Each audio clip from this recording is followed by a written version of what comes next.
I thought we were the generation that would finally conquer the stars. Then I did the math. Our galaxy alone is 100,000 light-years across.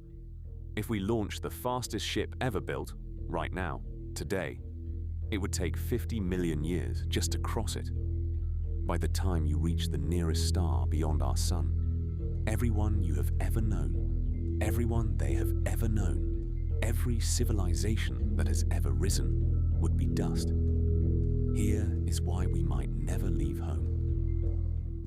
Before we talk about solutions, we need to stare honestly at where we actually are.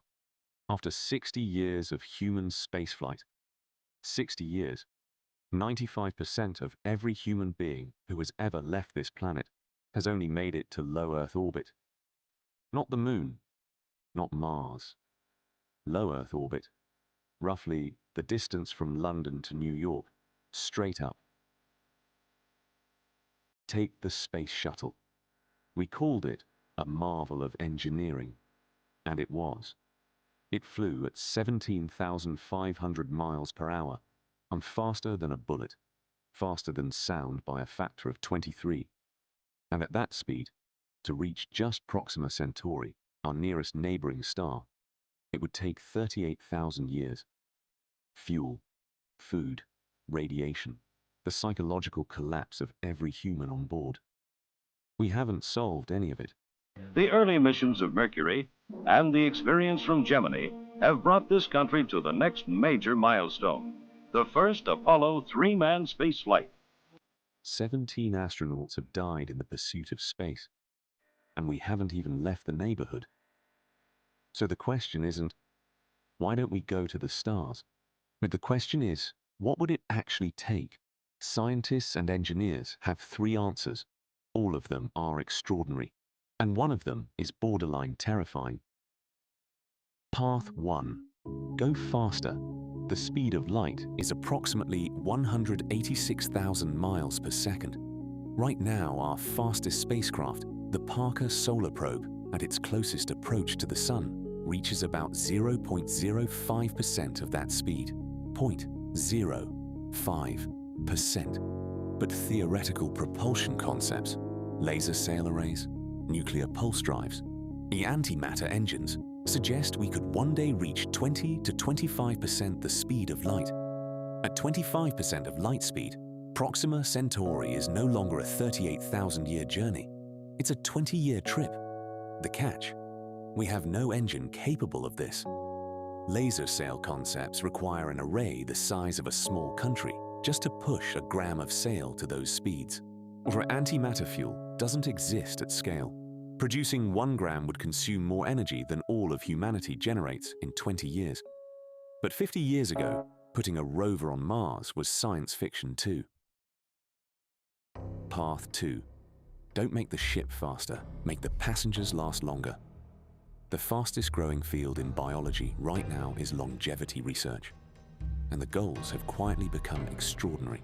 What do scientists at institutions like the Salk Institute and Calico, Google's aging research company, are studying what they call partial cellular reprogramming. In lab mice, they've reversed certain markers of biological aging, not slowed them, reversed them. If we could extend healthy human lifespan to 500 years, a 500-year crewed mission to a nearer system becomes conceivable. And if we could genuinely halt aging or upload consciousness, or keep a crew in medically induced hibernation for centuries, the stars stop being impossible. They just become slow. Would a crew of immortals, sealed in a tin can for centuries, still be human when they arrived? And then there is option 3, the one that stops people mid-sentence when they really think about it. The generation ship. The concept is straightforward. Build a vessel large enough to sustain human life indefinitely. Not for 1 lifetime. For 20. You launch it, and you accept that the people standing on the deck when it left Earth will die on board. Their children will die on board. The generation ship isn't a plan. It's a philosophy, a declaration of intent across millennia. 500 years ago, The ocean was the most terrifying thing humanity had ever faced. Sailors who ventured beyond the horizon were considered mad, or brave, or both. The Pacific Ocean is 64 million square miles. It killed people. It sank fleets. And then we crossed it. Not because it got smaller, because we got better. Space is the new ocean. Vaster, colder, more lethal. But it is not fundamentally different from every abyss humanity has ever stared into and eventually sailed across.